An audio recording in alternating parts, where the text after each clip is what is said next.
Hello and welcome to the Average Tabletop Gamers, and on this episode we are looking at Keyforge.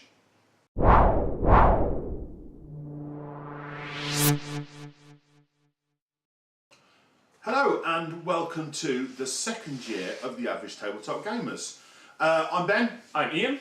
And firstly, a big thank you from all of us for your support last year. For those of you who are joining us now, welcome.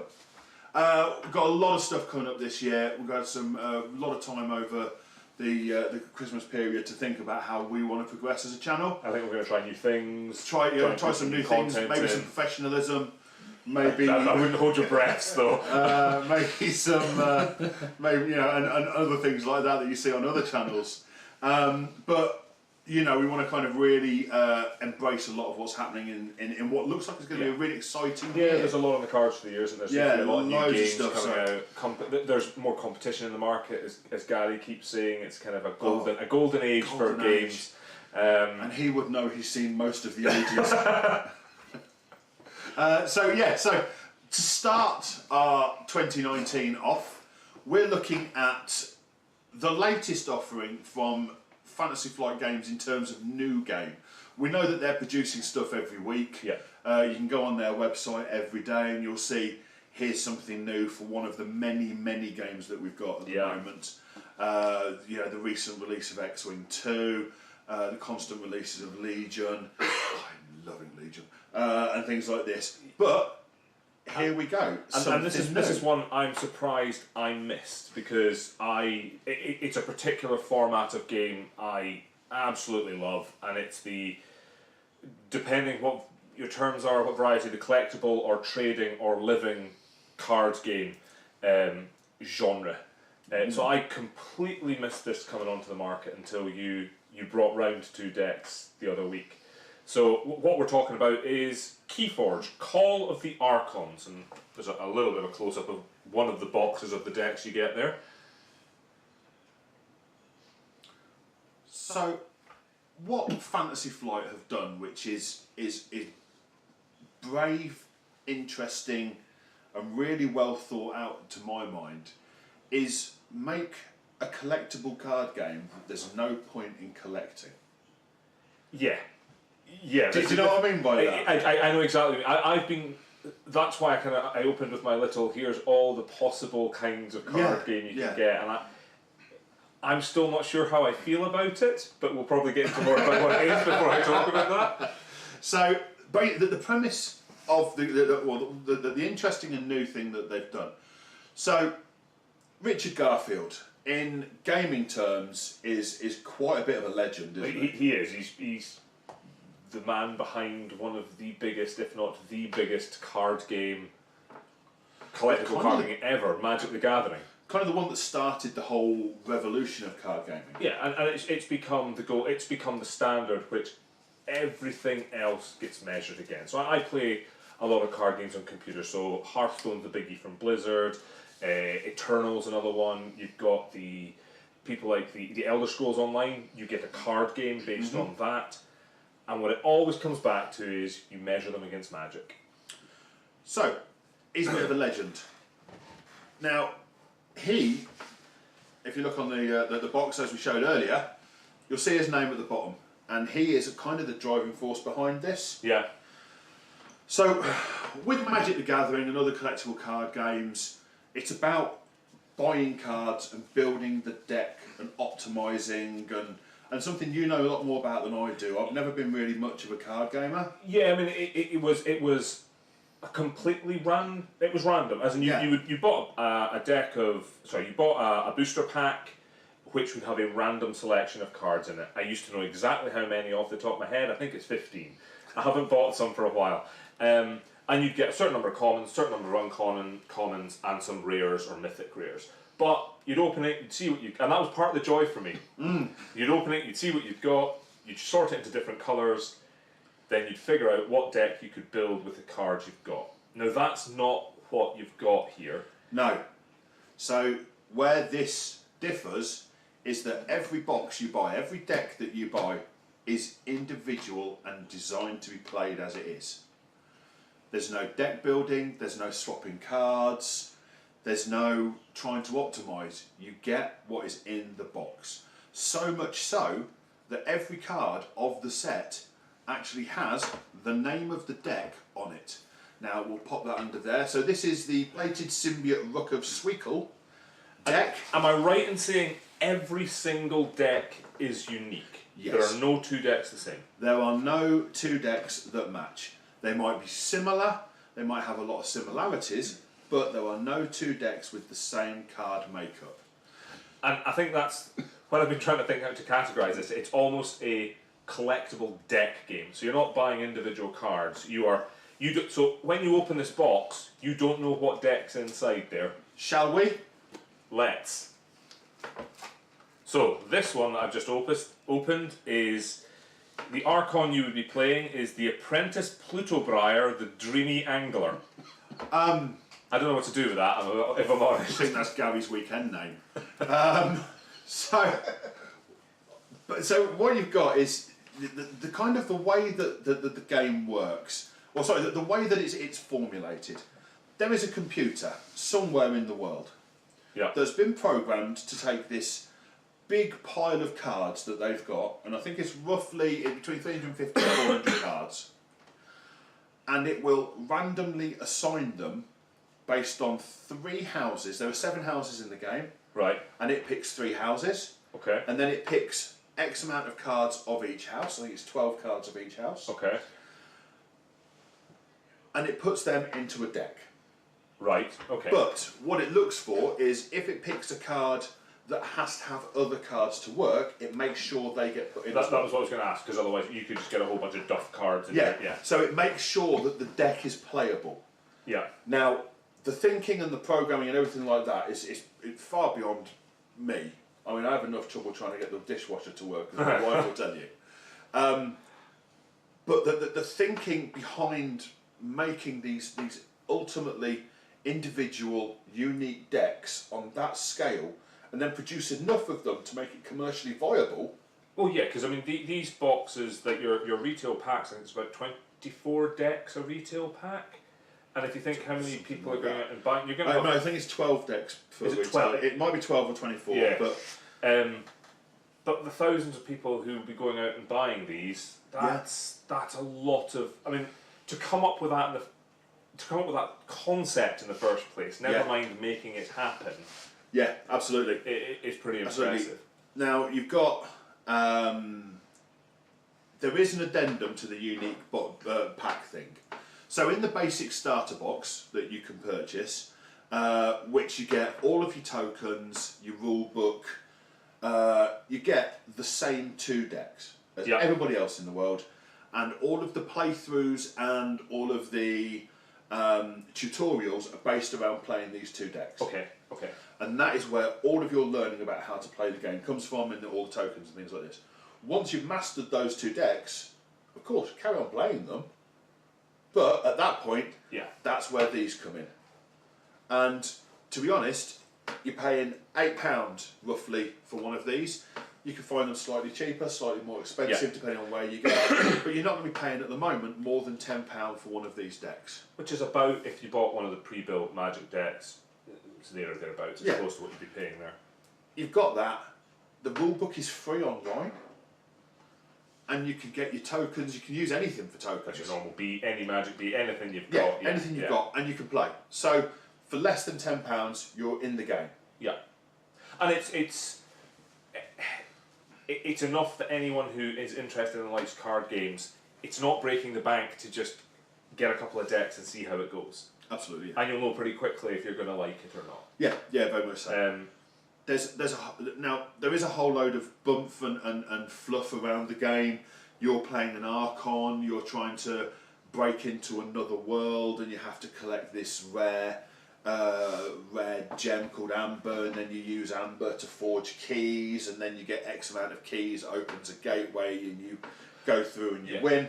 But by the same token, it plays like a normal card game. It does, and I think that's when we had our first game, that was kind of my sticking point. Was I've become so used to these card games being my goal is to reduce your health pool to 0.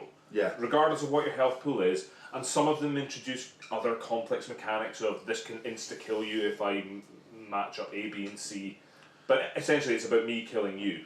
Whereas this is far more, I am trying to collect resources to build my keys before you have built your keys. And I thought that was something that it took, that was the big sticking point for me. It took me a while to shift into that slightly different way of thinking. Yeah, I think it's more about you trying to win as opposed to making your opponent lose. Yeah, very much so. Yeah.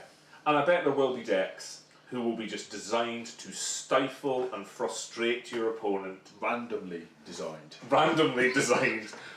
And I will be looking for those decks.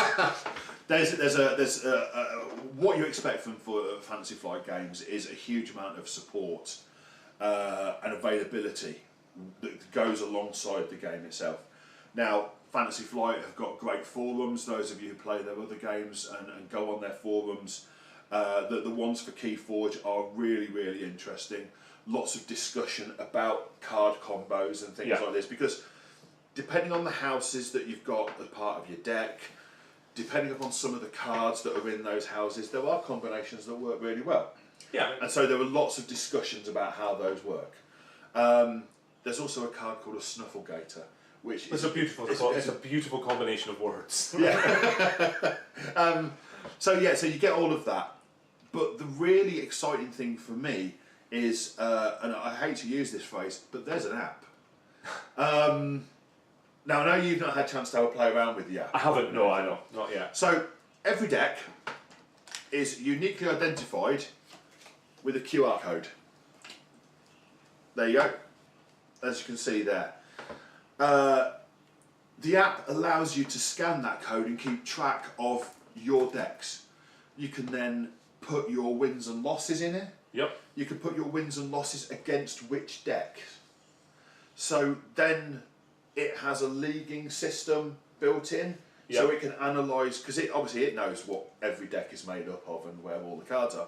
So it can go, right, the upstart governor has played Apprentice Pluto Briar, or Gary as he's known. Or the one that I do like, the other one that was opened, Ratcatcher, the criminal of Iron Market.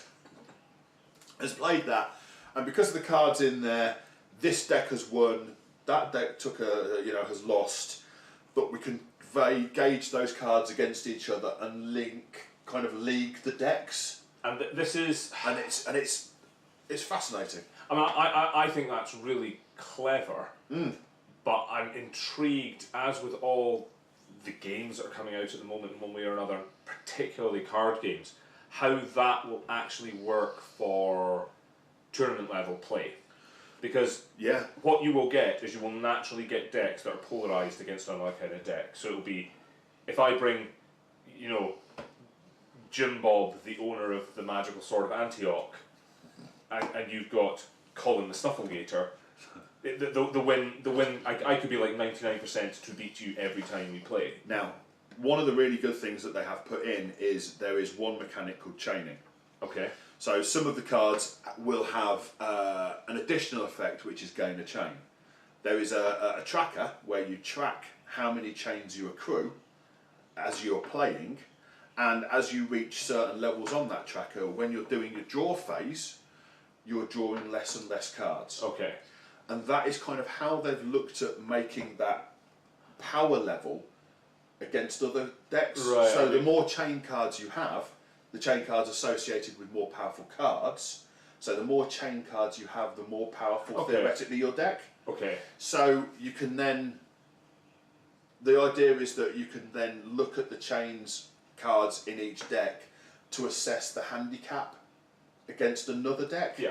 Yeah. And thus kind of even the play out that way. Yeah. And okay, that's quite interesting. So it tries to balance out. It's identified the powerful cards. Yeah. Okay.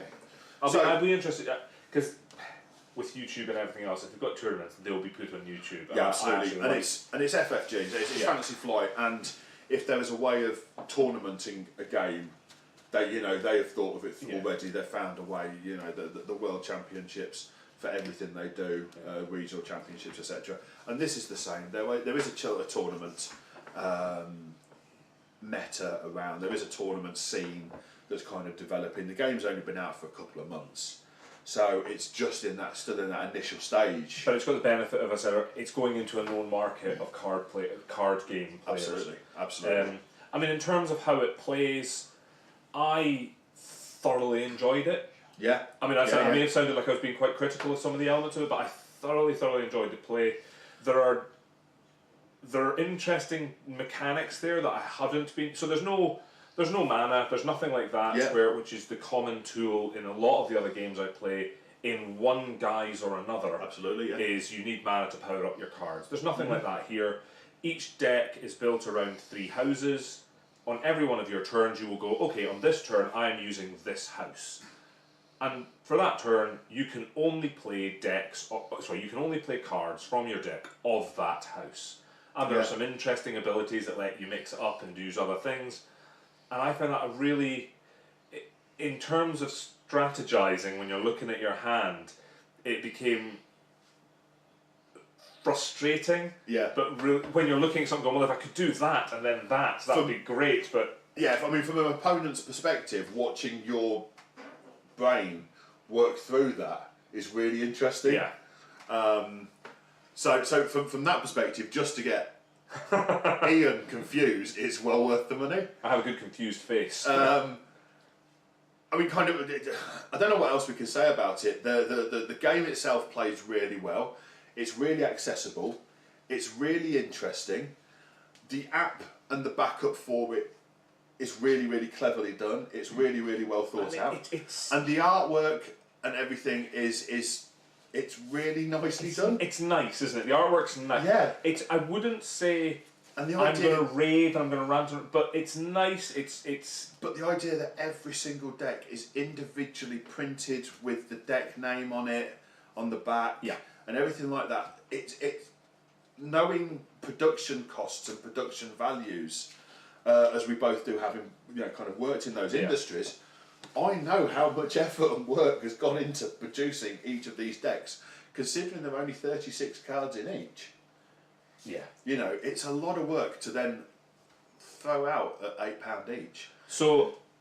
I think to try and prove this, what we said at the outset, we're going to be trying some new things this year, and something we've been discussing and we've wanted to do is playthrough videos. I think they're quite popular, and I think this kind of game will really, really lend itself to that. Absolutely, and so you'll get the opportunity to watch some gentlemen gamers and my confused face and your confused face ineptly play games that you probably love, adore, and playing far better than us. And then watch us argue about rules. Yeah, and in a gentlemanly way. It's always good for the comment section where you can go, why did you make that play, noob? You should have done this. Yes, and that would be mostly directed at me. But yeah, that's one of the things that we are going to be doing. A lot more playthroughs and that kind of thing. But Keyforge, for me, I think it's not the best game I've ever played, but it's brilliant. I would absolutely agree. It's not even the best card game I've played, but there's something unique about it. There is something different about the way that Richard Garfield has put this together. I listed a load in the beginning, and they all fundamentally play the same. Yeah. Mana pool, hitting a person to reduce their health to 0. Yeah. They're different flavours, but that's essentially what you're doing. This is different, and that is interesting, and that's what will make me give this quite a bit of time just to see how it plays. And I will be buying some decks of my own. Yeah, hardly to be expected. Exactly. So there you go. That is Keyforge. It's I think it's a big thumbs up for me and from me. Yeah. It's affordable. It's playable. It looks great. It's fun. And it's fun. Which is, at the end of the day, the main reason that we get together and play these stupid games. So I know I wasn't allowed to do this bit last year, but I'm going to give it a go this time. Oh, go on! Here we go! Here we go! This is the first change of the new year. Click like and subscribe down at the bottom here on our social media things. We do YouTube, we do Facebook, we do Instagram, we do Twitter. And if you click the other things on YouTube that let you know when we put new videos up, I don't do that even though I'm on this channel. that'll also work out great for you. And this might be the only time you see me do this year. I'm getting applause from the man behind the camera. Yeah, so like I say, look out for all of the new and interesting stuff that we've got coming up this year. There's a lot, you know, as I said at the beginning, this year looks like it's going to be a really, really exciting year in the marketplace. Yeah.